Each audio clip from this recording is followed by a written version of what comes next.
ये आंदोलन का प्रारूप है कि आप फिलहाल जिस ऊंचाई पर खड़े हैं, लगभग ज़मीन तल से लगभग 250-300 फीट की ऊंचाई पे आप खड़े हैं। जाहिर सी बात, इसका ज़मीन है तो ये ज़मीन रैयतों की है और बीसीसीएल मनमानी करते हुए यहाँ डंपिंग की है।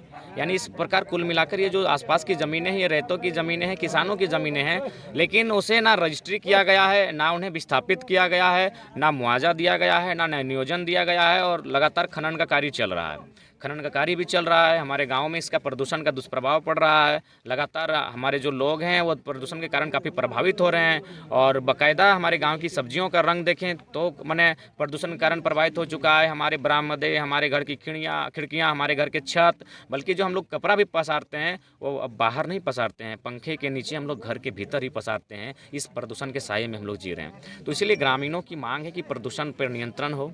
चूँकि जो भी कंपनी अगर कुछ कार्य करती है तो प्रदूषण के मानकों का, मापदंडों का अनुपालन करती है।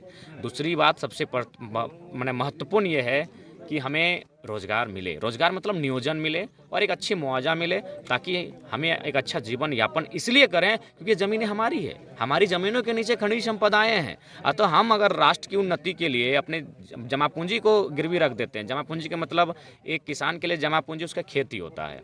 जब उसको कुछ नहीं दिखता है तो खेती के माध्यम से अपना जीवन यापन करता है, अपनी जीविका उपार्जन करता है। तो जब हम अपनी सारी जमा पूंजी, जो आज मोटा मोटी अगर हम लॉजिक के दृष्टिकोण से बात करें तो हड़प्पा सभ्यता के आसपास से लगभग खेती हो रही है।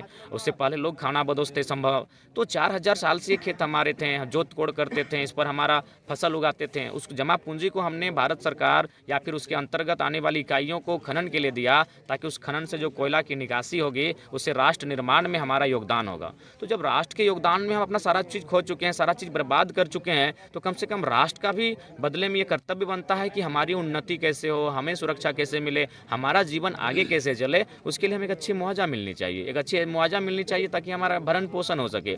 हमें यहाँ कार्य मिलना चाहिए, चूँकि ये क्षेत्र हमारा है। यहाँ जब हम खेती करते थे, आज हमें नौकरी करना चाहिए। तो इसलिए इन्हीं मांगों के साथ हम लोग धरना पर बैठे हैं। धरना पूरी शांतिपूर्ण है, लेकिन दुर्भाग्य का विषय है कल बमबारी की गई है, प्रशासन की मौजूदगी में की गई है।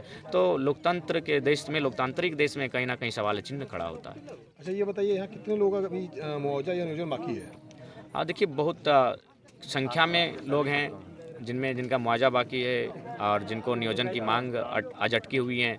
तो मुझे लगता है बाकायदा हम लोग आज दिन भर में ड्राफ्टिंग कर लेंगे कि कितने लोग हैं और उसका बाकायदा प्रेस के माध्यम से उस बात को रखेंगे हम लोग। जिला प्रशासन द्वारा धारा 144 लागू किया गया था, बावजूद इसके कल आप लोग आंदोलनरत थे। नहीं, तो देखिए धारा 144 ठीक है, अच्छी बात है, लेकिन धारा 44 उस समय लगना चाहिए था जब आंदोलन का अनुमति मांगा गया था। जब जाहिर सी बात है, जब आंदोलन हो रहा है तो एसडीएम के पास लेटर गया होगा अनुमति के माध्यम से, या फिर उन्हें सूचना दिया गया होगा। तो अचानक जब ये हाईलाइटेड होता है कि इस कार्यक्रम में हम भी समर्थन देने के लिए आ रहे हैं, तब फिर अचानक धारा 144 लगती है। अगर हमारी उपस्थिति नहीं होती तो शायद धारा 144 नहीं लगती। तो ये कहाँ का न्याय है कि एक व्यक्ति के कारण, एक युवा लड़का के कारण आपको धारा 144 लगानी पड़ती है। वहाँ इससे पहले भी आंदोलन हुआ है, तब तो धारा 144 नहीं लगी है। और उसके बाद धारा 144 कहाँ लगता है? जब लगता है कि कुछ अराजकता की स्थिति हो, कुछ हिंसा या फिर उपद्रव जैसी घटनाएं घटने वाली हो। यहाँ तो महिलाएं नेतृत्व कर रही हैं और महिलाएं तो शांतिपूर्ण तरीके से बैठी हैं, बाकायदा अपना मतलब अपने भूखे बैठी हैं, रात को यहीं सोई हैं खुले आसमान के नीचे। जो देश महिला सुरक्षा की बात करता है, अगर उनके साथ कोई अप्रिय घटना घट जाएगी तो कौन इसकी जवाबदेही लोगी? रात को खुले पंडाल में महिलाएं बैठी हैं, अपने घर से कोसों दूर बैठी हैं, एक मतलब ऐसी जगह बैठी हैं जहाँ आपराधिक तत्व के लोग मैंने मंडराते रहते हैं, गोलीबारी बम बारूद चलता है, उसी जगह महिलाएं खुले आसमान के नीचे सोई हैं रात भर। क्या कहेंगे कल जो जिला प्रशासन द्वारा कार्य किया गया? देखिए, हम यही कहेंगे कि सबसे पहले बात कि जिला प्रशासन कोऑपरेट करे, अच्छी बात है। खनन क्षेत्र है, माइनिंग क्षेत्र है, सुरक्षा दें। जहाँ पे आंदोलन हो रहा है उसके चारों ओर पुलिस प्रशासन का पहरा हो। और दूसरी बात, जिन्होंने बमबारी की है उन्हें अविलंब गिरफ्तार करें, ताकि जो स्थानीय प्रशासन है उसके प्रति भी हमारी आस्था बनी रहे और हमें अपना आंदोलन सुचारू रूप से जारी रखें। इस पर हमारा कोऑपरेट करें। क्या लगता है जिला प्रशासन जो है आउटसोर्सिंग कंपनी के दबाव पर है? संभावना है, पूरी संभावना है। आउटसोर्सिंग कंपनी का मतलब दिल्ली तक चंदा, तो फिर स्थानीय थाना प्रभारी तो कोई उनका सामने स्टैंड ही नहीं बनता है। क्योंकि कल पुलिस मौजूद थी जिस समय बमबारी हुई है और ग्रामीणों के ऊपर बमबारी की गई है, कोई भी अप्रिय बड़ी घटना घट सकती थी। बिल्कुल घट सकती थी, आगे भविष्य में घटेगी भी संभावना।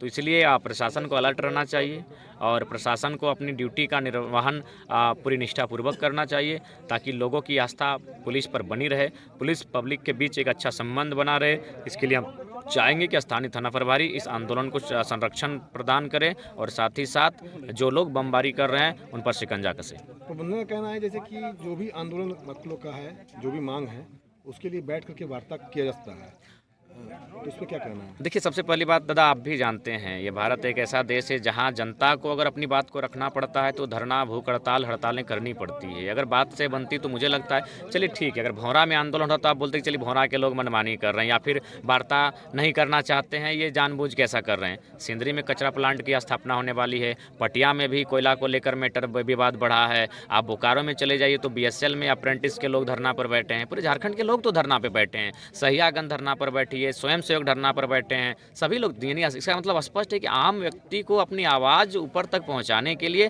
धरना, हड़ताल, भूख हड़ताल, अनशन, इनका सहारा लेना पड़ता है। और ये गांधी का देश है, गांधी ने इनको अनशन सिखाया है, गांधी ने इनको मैंने मार्च सिखाया है, गांधी ने इनको ये सब चीज़ सिखा के गए। अगर ये गांधी का देश है तो गांधी के देश में तो आंदोलन होगा, गांधी के देश में तो धरना होगी, गांधी के देश में तो सभा होगी।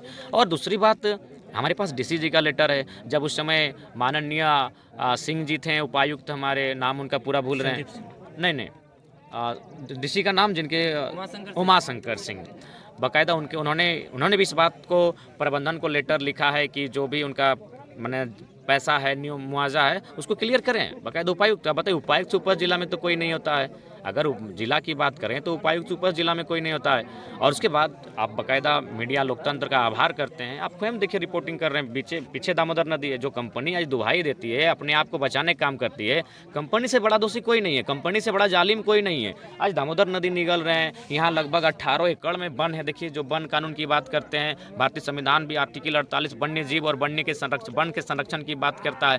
तो एक कंपनी अभी मैंने टेंडर में जो इसको दिया गया है, एक निजी व्यक्ति के मैंने स्वार्थ पूर्ति के लिए इतना लोग संकट। अभी देखिए, हमारे पास मयूर का पंख था, जो हमारा नेशनल बर्ड है, यहाँ लगभग 100-150 की संख्या में मयूर रहते थे। ये देखिए, एक मृत मयूर का पंख है हमारे पास। नेशनल बर्ड यहाँ सुरक्षित नहीं है, इंसान सुरक्षित नहीं है, हमारी प्रसिद्ध दामोदर नदी सुरक्षित नहीं है, हमारे 18 एकड़ में फैला वन सुरक्षित नहीं है। तो ऐसी कंपनी को चलाने का कोई राइट नहीं बनता है एक व्यक्ति के निजी फायदे के लिए। मुझे लगता है भारत देश अगर विश्वगुरु की बात करता है तो उन्हें चेरनोबिल हादसा से प्रेरणा लेना चाहिए। चेरनोबिल हादसा आपको याद होगा, वहाँ यूरेनियम का कार्य होता है, लेकिन जब हम ब्लास्टिंग होती है तो कुछ लोगों की मृत्यु होती है। फिर उन्होंने कहा कि हमारे लिए मनुष्य से बढ़कर कुछ नहीं होता है, मनुष्य है तो देश है, मनुष्य का मतलब ही देश होता है, जीव जंतु हैं तो देश है, पेड़ पौधे हैं तो देश है, इनको मैंने नष्ट करके हम किसी प्रकार का विकास नहीं करेंगे। और बाकायदा वहाँ यूरेनियम के खनन को रोक दिया जाता है। दुनिया में बहुत सारे, जर्मनी में से बहुत सारा उदाहरण है जहाँ जिस प्रकार हमारे यहाँ कोयला से मतलब उद्योग चलता है, कोयला से हमारा पावर प्लांट होता है, बाकायदा उन देशों ने उन पर पाबंद लगा दिया है कि इंसान को,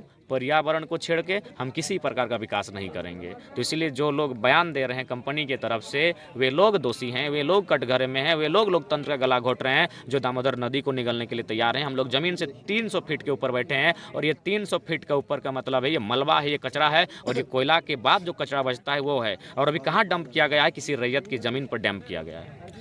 झारखंड में झारखंडी सरकार है, बावजूद इसके आज झारखंड के जो युवा हैं वो आंदोलनरत हो रहे हैं, हर दिन आंदोलन देखने को मिल रहा है, क्या कहेंगे उसको लेकर? देखिए, इसके लिए मैं वही कहूँगा कि उदासीनता, जो भी झारखंड की सरकार रहे चाहे केंद्र की सरकार रहे, एक सरकार की जो सबसे पहली प्राथमिकता होती है कि उसका विजन होना चाहिए, उसको दूर तक दिखना चाहिए कि अगर आज हम एक्शन लेंगे तो दूर तक क्या होगा।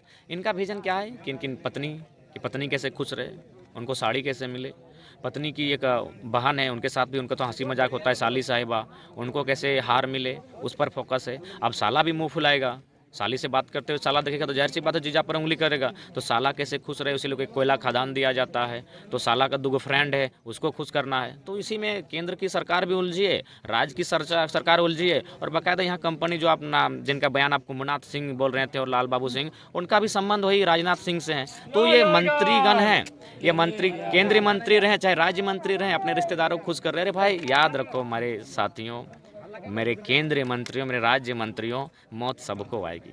गरीब को इस प्रकार खून के आंसू ना रुलाओ।